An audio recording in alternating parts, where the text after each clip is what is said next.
और आजादी के अमृत महोत्सव के मौके पर इस वक्त अमित शाह प्रेस कॉन्फ्रेंस कर रहे हैं। सीधा रुख करते हैं। मित्रों, आप सभी का आज की इस प्रेस वार्ता में स्वागत है। जैसा कि आप सभी जानते हैं, आजादी के अमृत महोत्सव के अवसर पर देश के प्रधानमंत्री जी 28 मई को संसद का नवनिर्मित भवन राष्ट्र को समर्पित करेंगे। एक प्रकार से ये नया संसद भवन प्रधानमंत्री जी की दूरदर्शिता का प्रमाण है, जो नए भारत के निर्माण में हमारी सांस्कृतिक विरासत, परंपरा और सभ्यता को आधुनिकता से जोड़ने का एक सुंदर प्रयास है। इस नई संरचना को रिकॉर्ड समय में बनाने के लिए करीब 60,000 के आसपास श्रम योगियों ने अपना योगदान दिया है। इस अवसर पर प्रधानमंत्री जी इस सभी श्रम योगियों का सम्मान भी करेंगे। इसके साथ साथ एक और महत्वपूर्ण घटना होने जा रही है, जिसकी आपको सूचना देने के लिए आज मैं यहां उपस्थित हुआ हूं। इस अवसर पर एक ऐतिहासिक घटना पुनरावर्तित हो रही है। एक ऐतिहासिक परंपरा पुनर्जीवित भी हो रही है। अभी स्क्रीन पर आप एक सुंदर वस्तु को देख रहे हैं। राजसी लगती है वस्तु, इसके पीछे युगों से जुड़ी हुई एक परंपरा छिपी है।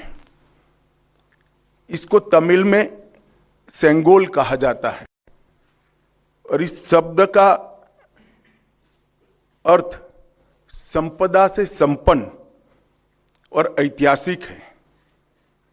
आज मैं आप सभी को इसको साझा करने के लिए यहां पर उपस्थित हूं। एक हमारी बहुत पुरानी सभ्यता से जुड़ी हुई प्रथा है, जिसकी गहरी जड़ें देश की परंपराओं में समाहित है। आजादी के अमृत महोत्सव में प्रधानमंत्री जी ने जो कुछ लक्ष्य तय किए थे, उसमें एक लक्ष्य हमारी ऐतिहासिक परंपराओं का सम्मान और उसका पुनः जागरण भी था। ये सेंगोल उसी लक्ष्य की परिपूर्ति के लिए आज मैं आपके सामने इसकी इंफॉर्मेशन को लेकर आया हूं। ये घटना जुड़ी है आजादी की क्षण के साथ। 14 अगस्त 1947 की रात को एक बहुत महत्वपूर्ण, ऐतिहासिक और अनोखी घटना ने आकार लिया था, जिसकी 75 साल के बाद आज देश के अधिकांश नागरिकों को जानकारी नहीं है। यह सेंगोल जो अभी आपने स्क्रीन पर देखा था, उसने हमारे इतिहास में एक अहम भूमिका निभाई है। और ये सेंगोल अंग्रेजों से भारतीयों के साथ सत्ता के हस्तांतरण का एक प्रतीक बना था। इस घटना के ऐतिहासिक महत्व को जानने के बाद आप सभी को आश्चर्य होगा कि इतने सालों तक ये हमारे सामने क्यों नहीं आई। जब इसकी जानकारी प्रधानमंत्री जी को मिली, इस पर गहराई से विचार करने के बाद प्रधानमंत्री जी ने इसकी गहन जांच के आदेश दिए और फिर निर्णय लिया कि गौरवमयी प्रसंग को ध्रुव तारे के समान, परंपराओं के ध्रुव तारे के समान देश के सामने रखना चाहिए। इसीलिए हमारे नए संसद भवन के लोकार्पण के दिन को चुना गया। अब मैं थोड़ा इस घटना के बाद में आपको बताऊंगा। 14 अगस्त 1947 की रात को लगभग 10:45 पर पंडित जवाहरलाल जी के ने विशेष रूप से तमिलनाडु से आए हुए अधिनम से सेंगोल को स्वीकार किया था। उन्होंने इसे अंग्रेजों से भारत को सत्ता प्राप्त करने के प्रतीक के रूप में पूर्ण विधि विधान के साथ स्वीकार किया था। पंडित नेहरू ने 14 अगस्त की रात को अपने निवास पर कई नेताओं की उपस्थिति में सेंगोल स्वीकार कर सत्ता के हस्तांतरण की प्रक्रिया को एक प्रकार से पूरा किया था, जिनमें श्री राजेंद्र प्रसाद भी थे, जो बाद में हमारे राष्ट्रपति बने। ये घटना क्यों और कैसे हुई, हम सब जानते हैं कि सन 47 में भारत को आजादी देने का जब निर्णय हुआ, तब लॉर्ड माउंटबेटन को ये प्रक्रिया को निर्विघ्न समाप्त करने के लिए भारत के वाइसरॉय बनाकर भेजा गया। जब ये प्रक्रिया करने का समय आया, तब लॉर्ड माउंटबेटन, क्योंकि इंग्लैंड से आते थे, इनको हमारी सांस्कृतिक और पारंपरिक व्यवस्थाओं की जानकारी नहीं थी। उन्होंने पंडित जवाहरलाल नेहरू जी को ये प्रश्न किया कि ब्रिटिश से भारतीयों के हाथ में सत्ता का हस्तांतरण के प्रतीक के रूप में कौन सा विशिष्ट परंपरागत समारोह का आयोजन किया जाना चाहिए। पंडित जी भी कंफ्यूज थे। उन्होंने थोड़ा समय मांगा और कहा कि मैं साथियों से चर्चा कर आपको इसके बारे में जानकारी दूंगा। पंडित जवाहरलाल नेहरू जी ने चर्चा करने के लिए अपनी पसंदगी बहुत अनुभवी स्वतंत्रता सेनानी, दार्शनिक, भारतीय परंपराओं के जानकार, इतिहास के मर्मज्ञ ऐसे विद्वान सी राजगोपालाचारी पर नियुक्त की, जिनको हम राजा जी के नाम से जानते हैं। उन्होंने ये बात को राजा जी के सामने रखा। राजा जी ने अनेक पुराने ग्रंथों का अभ्यास कर, अनेक प्रक्रियाओं को स्टडी कर साम्राज्यों के समय में सत्ता के हस्तांतरण की प्रक्रिया का एक सटीक इतिहास रेखांकित कर इस सेंगोल की प्रक्रिया को चिन्हित किया और पंडित नेहरू को बताया कि हमारे यहाँ हमारी परंपरा में इस सेंगोल के माध्यम से सत्ता के हस्तांतरण की प्रक्रिया को अधिकृत किया गया है। और इस प्रकार ये प्रक्रिया तय हुई और पंडित नेहरू ने पवित्र सेंगोल को तमिलनाडु के अधिनम से स्वीकार कर अंग्रेजों से भारतीयों के हाथ में सत्ता के हस्तांतरण को आकार दिया। वही क्षण था जब पंडित नेहरू ने सेंगोल को स्वीकार किया, जब हम जिसको स्वतंत्रता कहते हैं, इसका सटीक क्षण था। इस अनुष्ठान का उद्देश्य इस तथ्य का स्वीकारीकरण है कि भारत में विदेशी शासन भारत के लोगों के पास एक ऐसी आध्यात्मिक प्रक्रिया से आई जो प्राचीन और भारत की सुदृढ़ परंपरा है। पंडित नेहरू ने इस अनुष्ठान के संपादन के लिए दक्षिण के मठाधिपति को स्वीकार कर आगे चले, जिससे पता चलता है कि उनका उद्देश्य भारत की भावात्मक एकता और आध्यात्मिक एकीकरण का था। सेंगोल के अर्थ और इतिहास में थोड़े डिटेल में जाते हैं तो सेंगोल का अर्थ बड़ा गहरा है। सेंगोल शब्द तमिल भाषा के सेम्मई शब्द से बना गया है। इसकी व्युत्पत्ति सेम्मई से आती है, जिसका अर्थ और भाव नीति परायणता से है। यह एक तमिलनाडु के प्रमुख धार्मिक मठ के महंतों द्वारा ये सेंगोल जो आप अभी देख रहे हैं स्क्रीन पर, ये अभिमंत्रित है। गंगा जल से उसको सेम्मई से आती है, जिसका अर्थ और भाव विराजमान है। और ये जो सेंगोल है वो चोला साम्राज्य के समय से, मतलब 8वीं शताब्दी। ये सेंगोल जो आप अभी देख रहे हैं स्क्रीन पर, ये अभिमंत्रित है। गंगा जल से उसको पवित्र किया गया है। इस पर पवित्र नंदी अपना अटल दृष्टि और स्थिरता के साथ विराजमान है।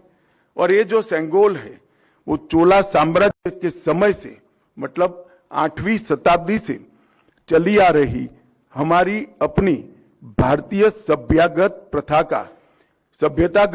का एक अनुसरण करने के लिए ये प्रथा को बना दिया गया था।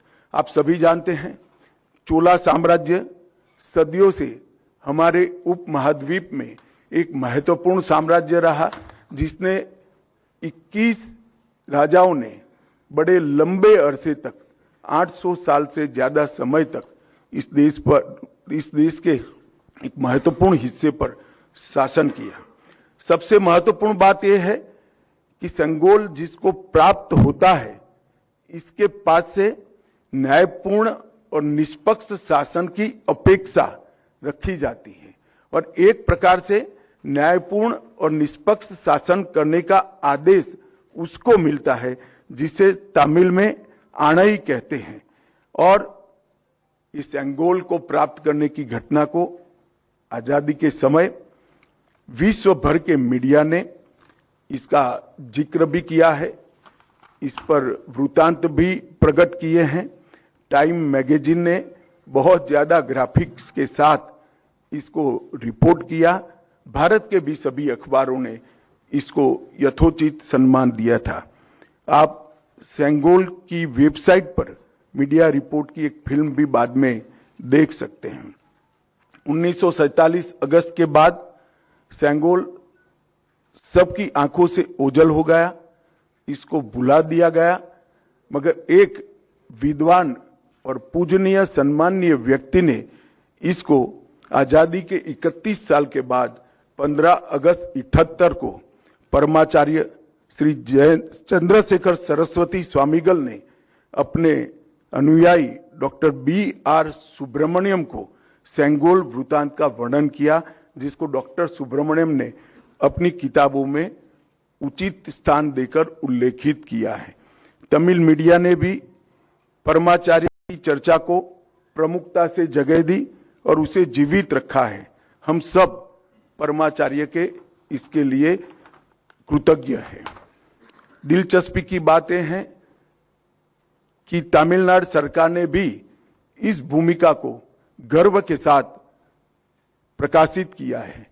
यह 2021-22 का HR&CE पॉलिसी नोट जो अभी आप स्क्रीन पर देख रहे हैं उसमें दर्ज है। इस पर पैरा 24 में इसकी प्रक्रिया को ढंग के साथ वर्णित किया गया है।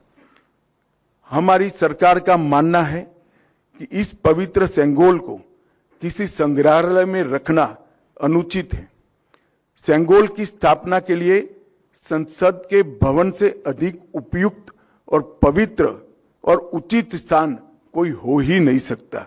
इसलिए जब संसद भवन का देश को समर्पण होगा, उसी दिन आदरणीय प्रधानमंत्री नरेंद्र मोदी जी बड़ी विनम्रता के साथ तमिलनाडु से आए हुए अधिनियम से सेंगोल को स्वीकार करेंगे और अत्यंत आदरपूर्वक माननीय लोकसभा के अध्यक्ष के आसन के समीप सम्मान के साथ इसको स्थापित करेंगे। मैं मानता हूं कि भारतीय परंपराओं से जुड़ने का एक विरल और महान क्षण होगा। नए भारत को हमारी परंपराओं के साथ, हमारे इतिहास के साथ और हमारे आध्यात्म के साथ उसी क्षण से एक नया अनुसंधान होगा। सेंगोल की स्थापना 1947 की भावनाओं को फिर से एक बार अविस्मरणीय बनाएगी।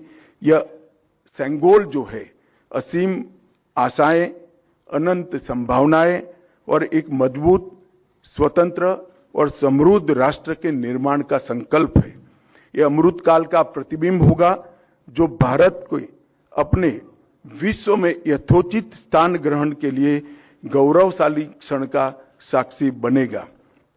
यह ऐतिहासिक योजना अधिनियम के अध्यक्षों से विचार विमर्श कर बनाई गई हैं। यह सभी 20 अधिनियम के अध्यक्ष इस शुभ अवसर पर उपस्थित रहेंगे, जो प्रधानमंत्री जी को सेंगोल अर्पण करेंगे और इस पवित्र अनुष्ठान की पुनःस्मृति में अपना आशीर्वाद भी प्रदान करेंगे। इसके लिए मैं उनके प्रति आभार व्यक्त करता हूं। और एक बहुत हर्ष की बात है कि 14 अगस्त 1947 की प्रक्रिया में जो स्वयं उपस्थित थे, वो 96 साल के वुमिंडी बंगारू चिट्टी भी इस कार्यक्रम में सम्मिलित होने वाले हैं। उनका आशीर्वाद भी इस कार्यक्रम को मिलेगा। यह घटना का दूरदर्शन और दी हुई लिंक से सभी मीडिया के माध्यमों से जीवंत प्रसारण देश भर के दर्शकों के लिए, नागरिकों के लिए भी होगा। और अब हम एक डिटेल फिल्म इस पूरी प्रक्रिया पर सांस्कृतिक विभाग ने बनाई है, इसको देखेंगे।